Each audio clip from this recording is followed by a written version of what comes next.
You could do better. It's been a long day, but you can do better than that. Hello. Welcome, everyone, to this Falling Walls Circle. Hello. Good morning, good evening, good afternoon, wherever you are in your time zone watching online. Hello. You're very welcome to this session. My name's Vivienne Parry. I'm a science writer and broadcaster, and I'm so happy to have you with us. This is going to be the best session you've been to. So, we're surrounded here at Falling Walls by groundbreaking science. We're dazzled by the potential of these advances, but some may also have risks or have societal implications. These could be highlighted, discussed, and mitigated by early proactive engagement with ethicists and, importantly, with the public. One of the Kavli Foundation's key strategies is to ensure that the public can discuss the ethical issues that may arise from discovery in an earlier and much more intentional way. And we're very appreciative that they've brought us all here today to help break down the walls between academic silos and also between science and publics affected by scientific advance. With me today are a top team. You couldn't get any more top. Jodi Halpern is Professor of Bioethics at UC Berkeley. She's an internationally renowned leader on innovative technology ethics, and our US audience will be familiar with her work on public trust in science and empathetic curiosity. Key phrase, write it down. It's very important. Then we have Dr. Anna Middleton. She's a social scientist and genetic counselor who's director of the Kavli Center for Ethics, Science and the Public at the University of Cambridge. She is also internationally renowned for her innovation in public engagement. And finally, the soon-to-be internationally renowned Professor Lomax Boyd from the Berman Institute of Bioethics at Johns Hopkins. He's a neuroscientist focused on understanding who we are as a species. He's previously worked on the ethical issues raised by human brain organoids. Now, I'm going to start with Jodi. And by the way, I can't bear all that doing questions at the end, so I'm going to keep coming to you all the way along, because I want this to be as interactive as possible. But I'm going to start with Jodi. How do scientists think about ethics? Do they welcome involvement with ethicists, or do they think about them as a kind of hurdle? Hello. I'm being heard. Great, yes. Thanks. Well, I was thinking about that, how I have a cellular analogy, although I know there's a lot of physicists here too, but I was thinking that if you think of a cell and its membrane, a society, you can think of scientists as a subcellular little sphere with its own membrane around it. Most of the time, at least basic scientists want to do their own thing and be a little bit insulated from society. And then every once in a while, there's a breakthrough, a rupture of that membrane where either the science gets out or society gets in. And all of a sudden, there's a great deal of interest. So for example, I'm at UC Berkeley, where the very renowned Jennifer Doudna is, who developed CRISPR, which is a form of genome editing that most of you all know about. And she actually developed it, and it was published around 2013. But 2015, Jennifer and her co-PI, Jacob Korn, found me at Berkeley as an ethics society professor there and said, look, we want to talk with you. We're getting letters from desperate patients and families with genetic disorders looking for a cure. And with great humility, Jennifer, they said, you know, we were trained in chemistry, we weren't trained in communication, and we don't want to create hype and unrealistic expectations, but we want to keep people hopeful because we want to develop companies and develop, ways of transferring our science into real things. So they reached out because of the breakthrough at that point. But that is something that doesn't always happen, and you'll hear more about that from others on the panel. I do want to say that the Kavli Center that is brought us here today, we have a Kavli Center for Ethics, Science, and the Public at Berkeley. The executive director, Lee Wachowski, is here with me. We're partners in crime. Starting about 6 years ago, Lee, who's a genome editing scientist, and I, after this meeting with Jennifer and Jacob, started a group at Berkeley of scientists, ethics, scholars, people who do public engagement. And we've been doing intensive conversations ever since. And that led Lee and I and some others to write the grant that led to us getting the Kavli Center. So scientists and ethicists, at least at Berkeley, and public engagement folks have been talking with each other. So Anna, how do scientists think about public engagement? They're not usually very into the kind of contact sports, are they? So, how do scientists think about public engagement? Well, it really varies, doesn't it, around the world? And obviously, there's some great examples of exceptional engagement that really is genuine, authentic listening and dialogue. Sadly, there are numerous examples of really not so great engagement. There are many scientists that I know that think that just talking at public through a public panel or a science festival where the public who are there walk towards the science, they're really fascinated, they bring themselves into the discussion. And we know empirically that that's the minority of public audiences. And certainly in the UK, if we look across a representative public, it's probably only 20% of people who are actively interested and want to connect about science. The vast majority really don't care less. They're very busy. They're doing other things. They get their science from somewhere else. Yeah, so they get it from the media, pop culture. They've so, already got for example, ideas. we're interested in genomics. There have been 740 episodes of CSI, which was first launched just 3 months after the first draft of the Human Genome Project. Where do you think most people get their knowledge about DNA from? It's CSI. But you are a proper scientist. I'm not that you're very proper I'm also a scientist. scientist. Yes. It's like my mother who says, when will you get a proper job? But Lomax, you've been a bench scientist. You've done something that's really a contentious thing ethically, which is brain organoids. I mean, you couldn't get more contentious. So how does the interface between neuroscientists, ethicists, and public engagement work in practice to tease out the issues they raise? Yeah, well, I should say that it's a privilege to be here with two other world-renowned scholars. Yes. Yeah, I mean, it's a great question about how it works in practice. I think one place to start is to realize sort of what's at stake. There was a recent survey done by the Dana Foundation that found, at least in the States, 8 in 10 Americans are affected by, directly or indirectly, some sort of neurological sort of condition.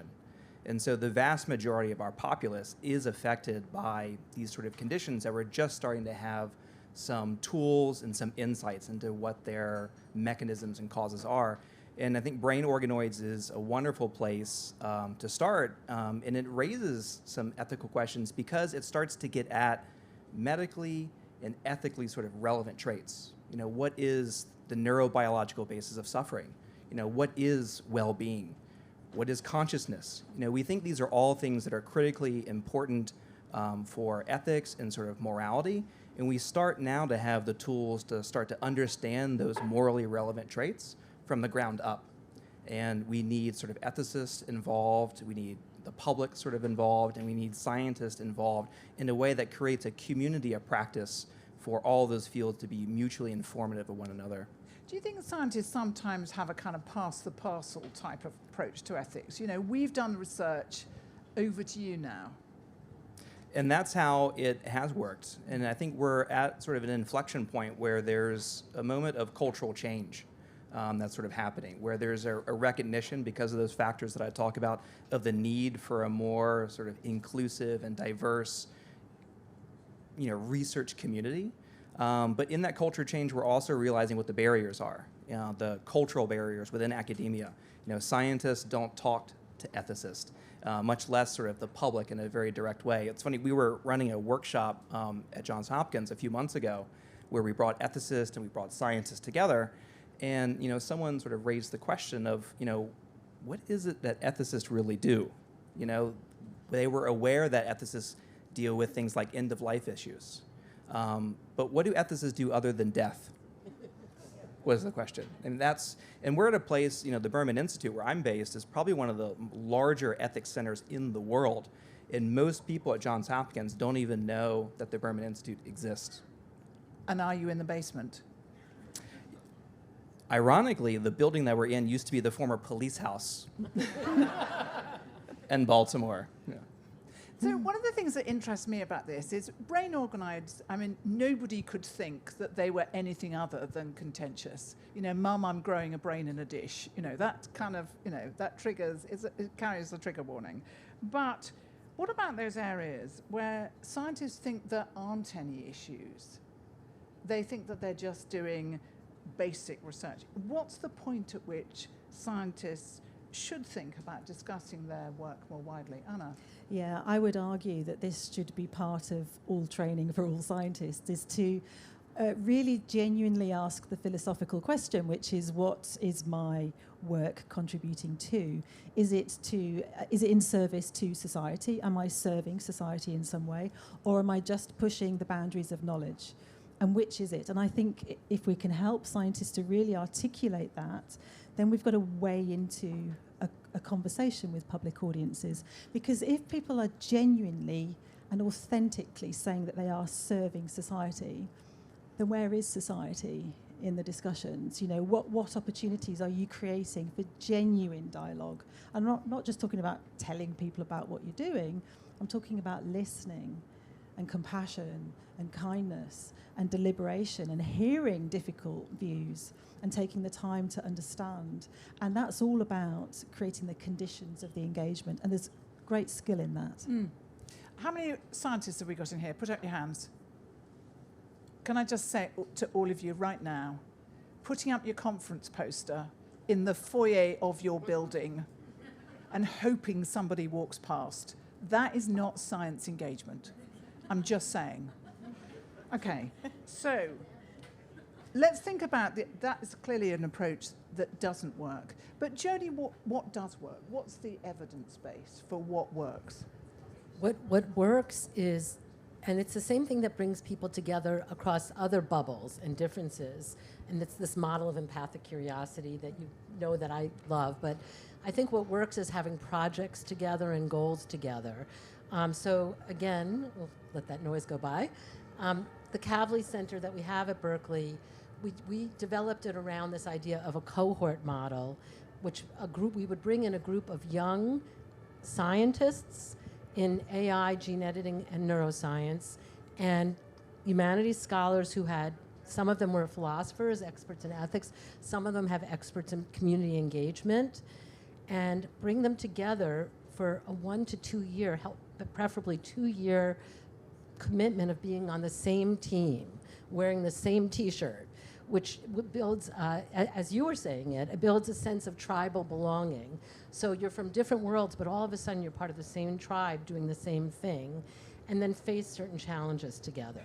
So for example, one of the neuroscientists, this has to do with also very much what Anna was saying, we need people to think about scientists to think about ethics in society upstream at the very beginning, about what goals are they serving in the first place. So one of our great postdocs, Narayan Sankaran, he works in neuroscience of brain writing.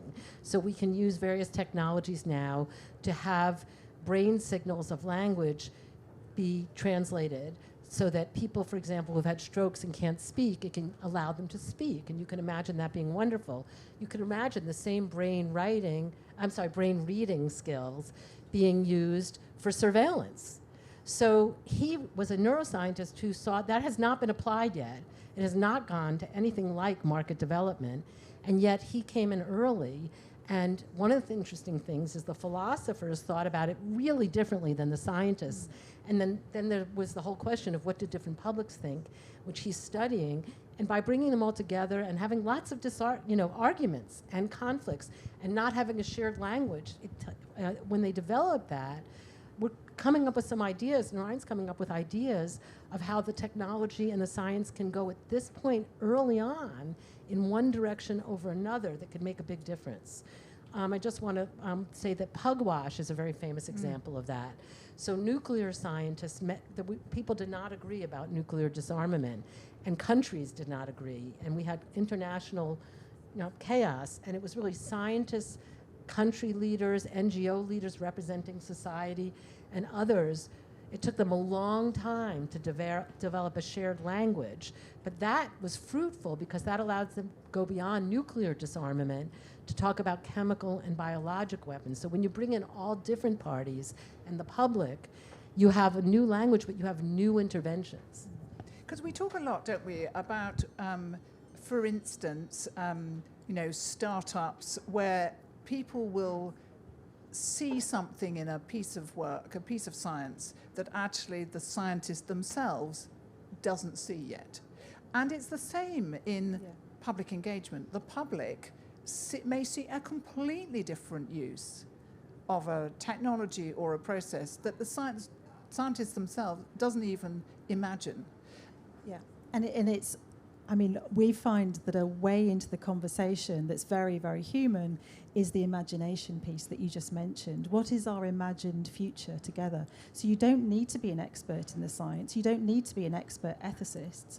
But where you can come together is with your shared values and your imagination together. And that's a way in to start a conversation. Now, Lomax, one of the things that frightens scientists to death is that they put their head above the parapet on wherever it's on X or, wherever, and then there's an immediate pile-in, and that's led a lot of people in science to kind of retreat rather than go out there and engage, because we're so much more polarized than we ever were before. I mean, is that a worry to you? It could be. I think one thing to talk about is to give the scientific community the credit where credit is due. And I think one place is that I like to talk about is desire for this type of work. Steady. Yeah. I'm sorry. For what? I was just worrying where you were going with that. Well, you're intrigued though, aren't you? Yes. Particularly an unmet desire. We were very curious. We saw the value of ethicists talking with scientists, scientists talking with ethicists, and bringing the public into the mix. But what sort of latent desire is there amongst the scientific community for these types of interactions? And so we set forth to actually ask, practitioners in the field, would you like to be engaging with ethicists, even if you're not? What is your sort of unmet desire for this type of work? And we found that particularly among trainees at the postdoctoral and graduate level, that nearly 80% of them said that they wanted to engage more with the public and with ethicists than they had in the past. Okay, I'm going to ask our audience, scientists, put up your hands again. Okay, now put down your hand if you wouldn't want to be involved with ethicists. I'm watching. There's no pressure. There's no pressure. Okay. Have any of you had some run-ins? It's all right, you can put your hand down now. Have any of you had any run-ins with public engagement where you thought, ooh, I'm really a bit worried about doing this? Who was worried about doing public engagement? Okay, I'm going to ask this lady, and I'm going to drive everybody mad by moving. Hello, I'm going to disappear from view. Tell me who you are and why you were worried. I am Sofia. I'm a physicist, and I was worried because I had, for example, one public engagement, event was the Lange Nacht der Wissenschaft here in Berlin, and I didn't know what was my public. I was explaining physics to whoever, and I didn't know how to actually address my audience. I didn't know. I improvised. Okay, you improvised. Very good. Okay, Anna. I'm just picking up on your thoughts about polarized views. Often there is a fear that, oh my goodness, I'm not going to know all the answers to every question, or there might be polarized views and I might disagree. And I think this is part of setting the conditions for the public engagement, in that we need to be prepared for polarized views. As long as we set the boundaries around dignified, respectful conversation, it's fine to disagree. And I think it's a bit of a myth that we're aiming for consensus on anything, that we're not seeking a unilateral view. What we're interested in doing is hearing and listening and rethinking how we're doing science and evolving because of the conversations. So let me ask you about what the barriers are to breaking down these walls and silos that we've talked about.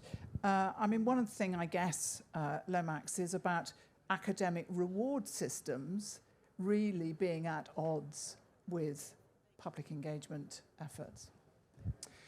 Yeah, no, absolutely. Scientists tend to do what they can get paid to do. And if or develops papers. That leads to papers. Papers lead to more grants lead to more papers. And there hasn't been an explicit sort of budget line, for this type of work. And one thing that we're sort of piloting, and there are other groups too, like at Hopkins, is the organoid intelligence group.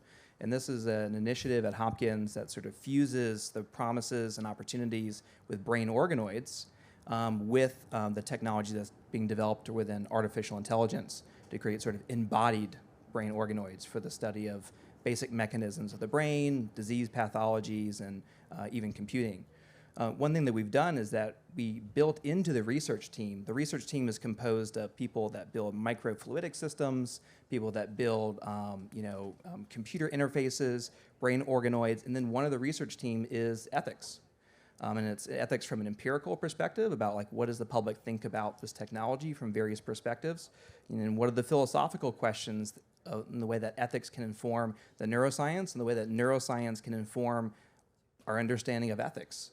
And I think with that type of approach, we can sort of demonstrate what the value of this integrative, interdisciplinary community of practice can look like. And what about organisation, that kind of thing? Anna? Yeah, I feel very strongly about this. If we genuinely feel that we are serving society, and that's the aim of the science that we're doing, we have to have buy-in at the top of organisations, at board level, to actually take public engagement and ethics seriously. I mean, I've had a nearly 30-year career working in this space, and I'm tired of the tokenism and the performative nature around this. If we genuinely want to connect with society, we need to agree that's what we're doing and bake it into the whole system. There needs to be a research culture change to really embrace this, I'd say. But do you think people at the top are frightened of what the public might say, and therefore that it might interrupt their research flow, their funding, all of those kind of things? Well, there are obviously different motivations for existence, isn't there? Profit line, money, reputation, all sorts of things are vying for the priority. But if a company, an organisation, and an academic institution decides we are doing research for society, then there has to be accountability for that. There has to be conversation. It can't be a tokenistic thing. It has to be baked through the system. It can't be seen as an optional. And one of the things that's difficult, I guess, and you've been a pioneer of very innovative engagement methods, is that as scientists and researchers, we tend to want to talk to people like us because they're easier. It's easier to talk to patients. It's easier to talk to people who are really keen on science. But actually, the people that we most want to engage with are much harder to reach, and it's more expensive to reach them. And sometimes our funding lines just don't reflect that. Is that your experience, Jodi? Yes, definitely. And I think that, when you talk about barriers, I think the key thing, though, one thing I see a little differently, although there's good empirical research that you've all been noting, but I would think the public in general is much more interested in science than we've been presenting it as. And I think that the two examples in the US have been the level of attention in recent years during the COVID pandemic to discussions about vaccines and COVID, and then with climate change. It's the biggest thing that people between the ages of 18 and 35 want to discuss regarding who they vote for. And so I think that we have to have a broader notion of what we mean about science and what the public cares about. And I think if it's something that people know has an existential meaning about their own health or the planet's health, they're very interested. And I think that the question is I think one of the biggest barriers, which we have been addressing, and it goes exactly with what you're saying, Vivienne, is that scientists might want to talk about the science, but what the public wants to talk about is, what does this really mean for my life? And can I really trust you? Are you using me? Are you exploiting me for financial reasons? And how, what company made this? What agenda is there here? And so to me, that there's such a huge opportunity, but it's not, and we've been talking about this, you said this the other day, but we've been saying this in our work for years. The worst thing is when we get a grant to create public trust. Yes. Make the public trust us so we can do whatever we want to do. No, we as scientists and academics and creators of products need to be trustworthy. Yeah. That's the whole point. And people are more savvy about that than we think, and they are very aware of tokenism. And so one of the biggest things that has been proven, it's the same thing that I talked about the cohort model. You need to have long-term, in-depth relationships with people and communities. That's how you work on political campaigns, and that's how we need to work on science. People need to trust us. We have to have community level, just like we have to have local governance before we can have good national governance. We have to have community level engagement. Like Lee oversaw a public library project where one of the things the public's very interested in is AI, because they see that term all the time. So in Berkeley, you all did a library project where people could ask the questions they wanted to ask about AI and generative AI and do interactive activities, as Anna was saying, that would stimulate their imagination. But it's really loud messages from the public that they want to know about science, and we need to really track those messages. And the trouble is, when the public say we want to know about the science, what they don't want is every last cough and spit of how a molecule works. That is not what, it's the old kind of thing of if you pour knowledge into the public, then they'll agree with you. And if they haven't got it, and they still don't trust us, they're stupid and they just need more information. That's not how it works, folks. That's not how it works. And if you want to know what trustworthiness looks like, you have to actually ask public audiences what it looks like from their perspective. And we've done that. 37,000 people from 22 countries in 18 different languages across the world. And we've asked people, what does trustworthy science look like to you? And what we found is it's not a nice looking website with headshots of scientists. I couldn't care less about that. It's what is the deal? What do you want from me? What am I going to get from you? How are you personally going to benefit from my participation with you in a conversation or in research? They want to know what's the deal. It's really, really simple. And that comes back to fairness. How is this fair?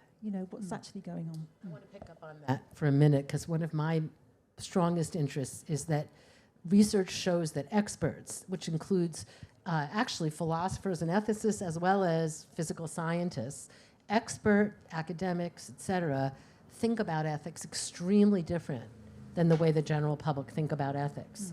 The way the general public, and even if you are an expert, when you think about actually in your life, not in your job, you're going to think like the general public. And the way we in the general public think, because we're all part of that, is about, are you treating me fairly and do you respect me? Rights and duties. And that is not part of the model, which is utilitarianism or benefit versus harm at a mass level that scientists are taught to think about, which is just, this is like the beginning of the social networks and Mark Zuckerberg saying, Facebook can do so much great stuff and we don't need ethics because we'll do good and we'll do no harm. There's no respect for anybody in there, and there's no justice or fairness in the we'll do good and not do harm model. It's very abstract. So experts think of ethics in a very abstract way, and people, including us, as soon as we go home, are not stupid. We actually want to know, I don't know what you mean by harm and benefit long term. Do you respect me, and do you treat me fairly? So think of science, I think. You should think of it like your pension provider.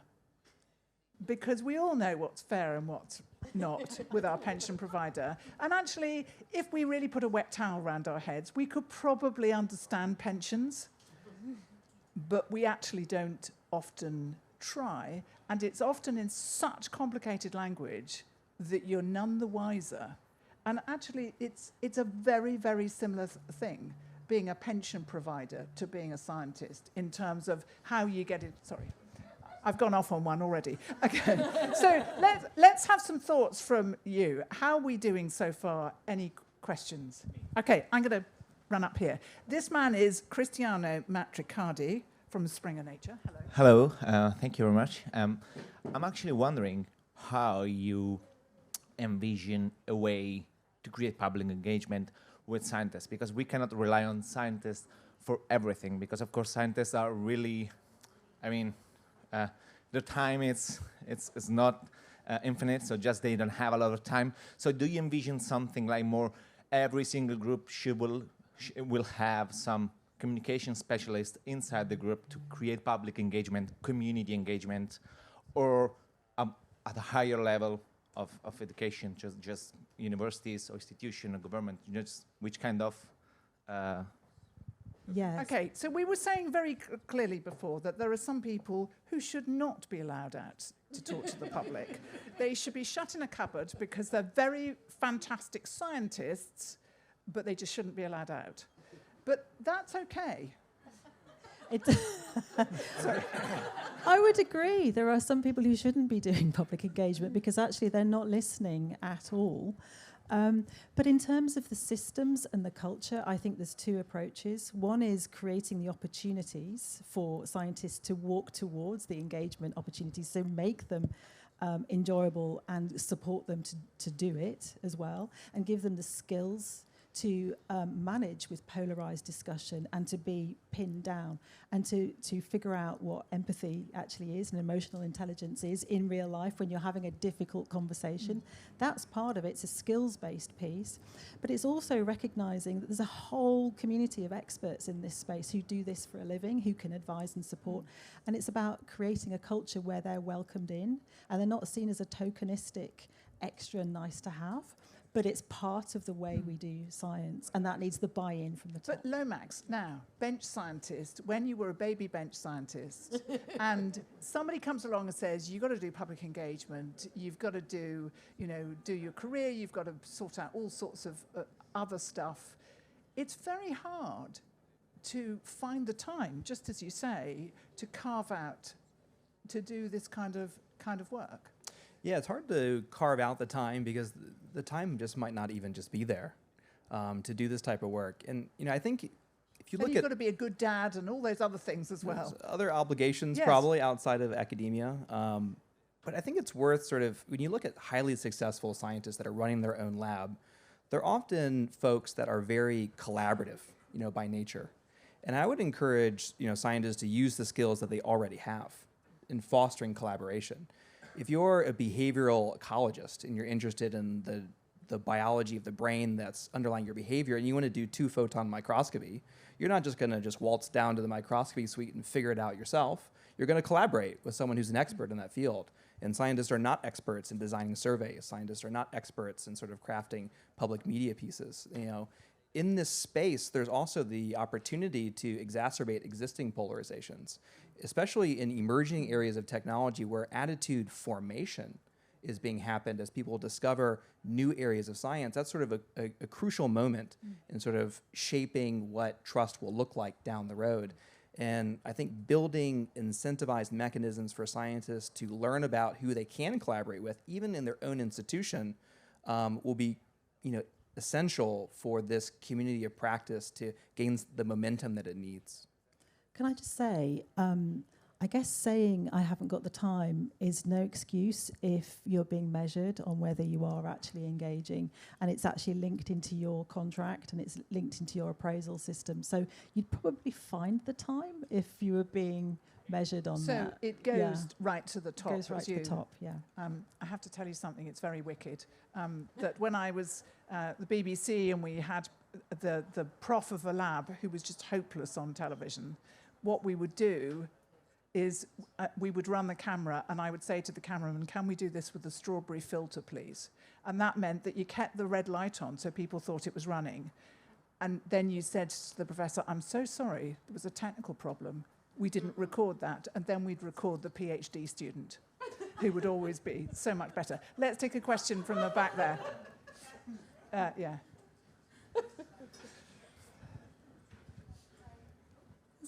Tell us who you are. I am Chantal Smith from Hello, Exponential View. Chantal. Lovely to meet you. Thank you all. My question is about the place of ethics in the relationship between public engagement and scientific discovery. Whether, maybe ethics and public engagement are at odds sometimes. And if so, which has the most legitimacy, perhaps, in democracies, and if that's ever happened. That's a really, really interesting Can you give question. give us an example that you have in mind? It sounds like you have something in mind. Actually, I don't really, but I don't have an example of something that has happened right now, but if you look at biological research, our idea of what is ethically okay or not and what the public will accept has been very different. So, for example, dissecting bodies for medical research. Our idea of this has changed a lot over time. Now, had the ethics changed, or are the ethics just kind of a reflection of public engagement a little bit late? I'm really not sure what we mean by ethics in a lot of these discussions. That's why I'm asking. So I'm not sure I have a very good example. Question. Jodi. Well, I'm thinking about how to frame so I think that whose ethics is the first question I have, because I just said that experts and the general public think about ethics differently. And I think that the rights and duties and need for justice and fairness, which are in the way the public thinks about ethics, that system of ethics is a high priority. It's hard to say to people, let's say the way that experts think is this kind of ends justifies the means view. So it would be hard to override the public's concern with being respected or treated fairly for a massive science project that could ultimately, this is a big issue that, let's say we found some gizmo thing that we could Henrietta Lacks, that's a good example. Well, that's a very good example of not respecting someone's, I think, okay, all right, I'll use that example, but I think that even if we could get, Henrietta Lacks is the case where we used someone's cells and we created cell lines that were very good for cancer research, but she wasn't treated with respect. But I can tell you our own study on genome editing scientists that we did about 4 or 5 years ago, where we said, basically, if you're doing the first in human genome editing trials, how important is informed consent in these certain ways?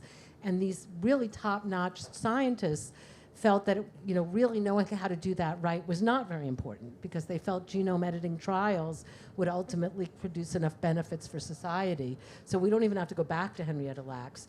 I think if scientists think some part of ethics is not that important because they're going to do something that's just such a blockbuster, positive good in the long run, I think we have to really say, whoa, our public intuition as humans that we have to be treated with individual respect and fairness and inclusion can't just be overridden because scientists have some ultimate long-term vision of improving society. There's a lot more to say, though, on the question you asked. And Lomax, that goes back to, I guess, scientists being worried about engaging the public, lest they have exactly this reaction. Whoa, slow down, just stop it. And that's the worry. I mean, we have an example, actually, in the UK, where there was genetically modified organisms. There was no research done for a decade, because there was a huge public disquiet about it following Monsanto releasing a non-squish tomato into the market, GM modified, which only benefited Monsanto. Yeah, I mean, I think what to sort of answer your question, more directly, is that there are sort of frameworks and processes for doing the type of work that you're talking about. Anticipatory governance is one of them. But one way that I like to think about it is that, science is often about the what, the how, and sometimes the why, and ethics is about the ought. What ought we do given these set of factors and those set of factors? And it's been a bit of a contentious issue in the ethics community about the ethics of academics, academic ethicists, and sort of the public ethics. To what extent should we reflect what the public thinks into our ethical discourse? In fact, there's an entire field called empirical bioethics that's sort of dedicated to that. And I think, in this space, it's important to realize that the public can't be expected to be experts on any given subject at any given time, but they are experts in their own values. And their beliefs at any given time are sort of subject to their prior beliefs, and they're incorporating sort of new information.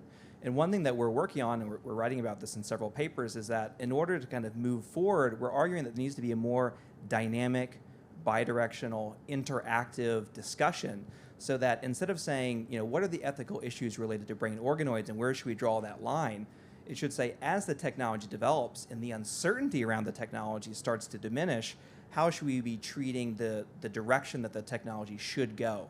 And it needs to be a continual conversation in a structured and safe environment. There's a question back there. There are lots of questions. Right. Hello. Hi, I'm Vanessa Pope. And you've talked about how scientific discovery ought to serve the public, but I'm also interested in hearing your views on how the questions we ask shape public opinion. So a concrete example of that is the search for the gay gene, for example. I haven't heard yet a compelling reason to ask this question, but it was very widely reported on, even though I don't think they found very much. And even asking the question, and yes, the public are very interested for reasons that you know, that's a different discussion, but even asking the question is an ethical quandary. So how does that work? What's a bad question? I'll take that. I mean, because it's part of the question that you asked too, which is, you know, what do we mean by the public? So we said, what do we mean by ethics? And the question is, what do we mean by the public?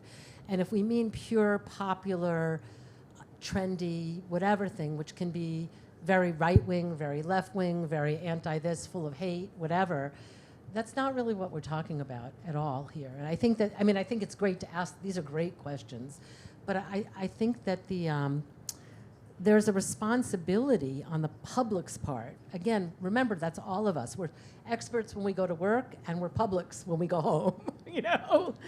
And there's responsibility in democracies for all of us to become educated citizens and participants. And so a lot of what we study now in community or participatory decision-making is how to have deliberative democracy. Yeah. It's the same problem we have in society. I mean, unfortunately, if you've read the news lately, we're not doing great in the world. And so we're not doing great on this either.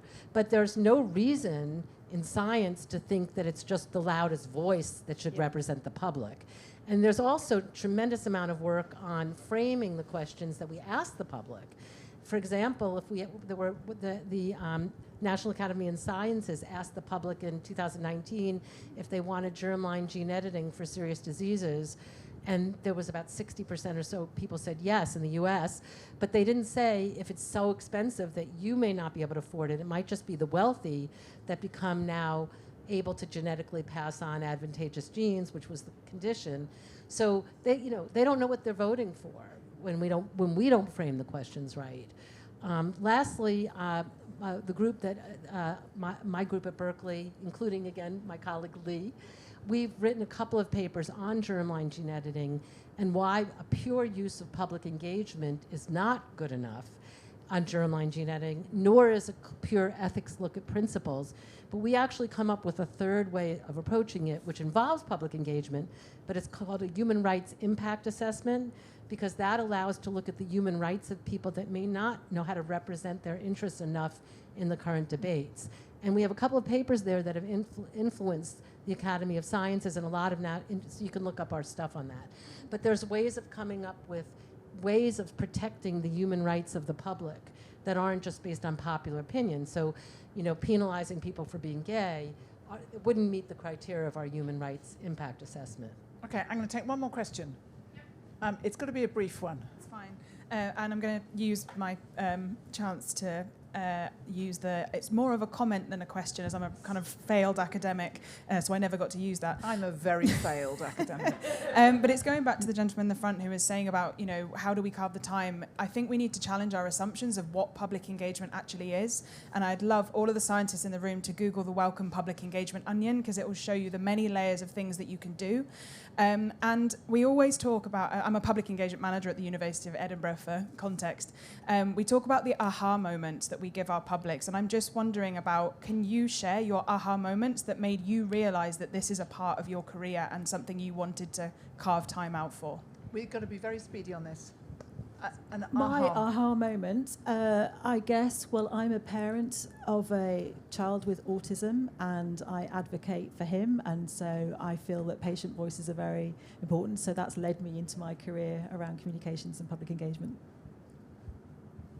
I would say my aha moment was in graduate school when we finally ended up publishing our paper.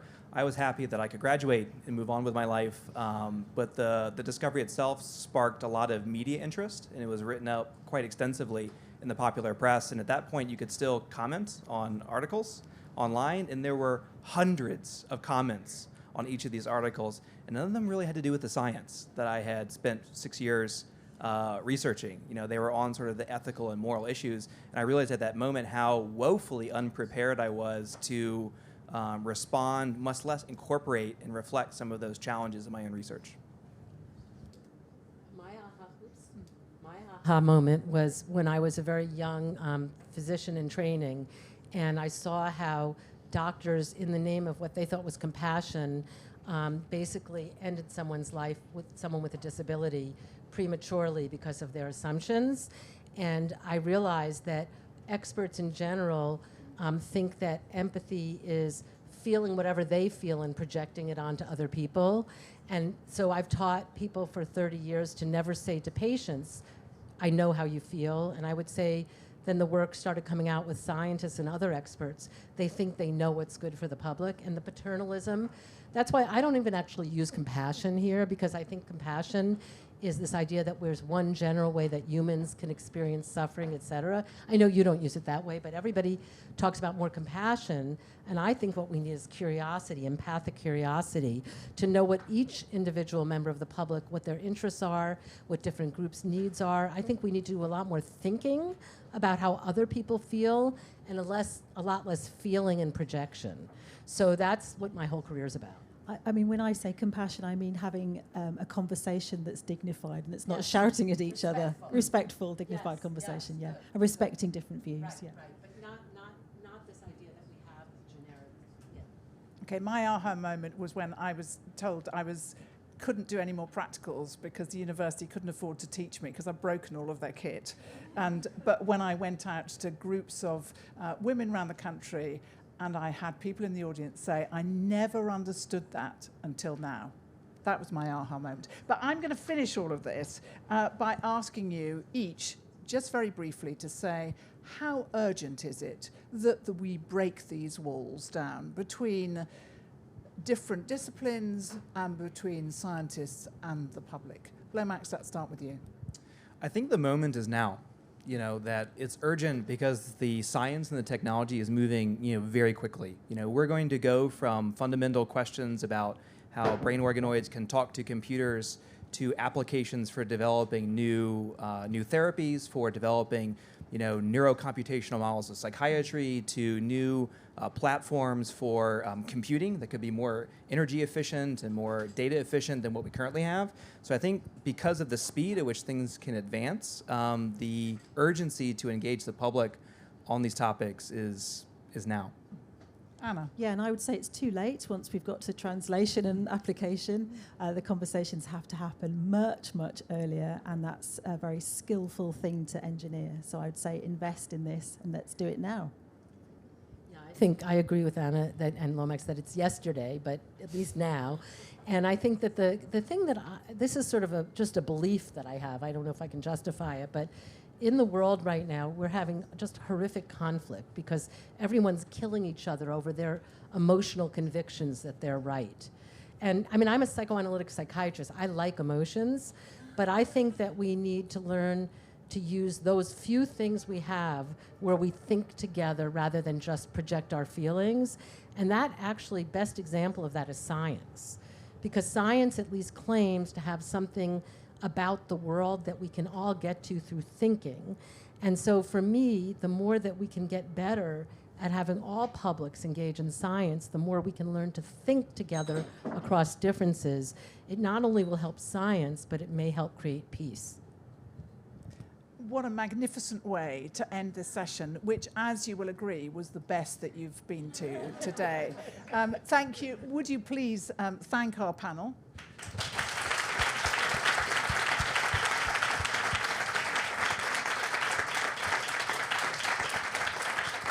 The world-renowned Jodi Halpern, the world-renowned Anna Middleton, and the very soon-to-be world-renowned Lomax Boyd. I hope you've made a note of his name.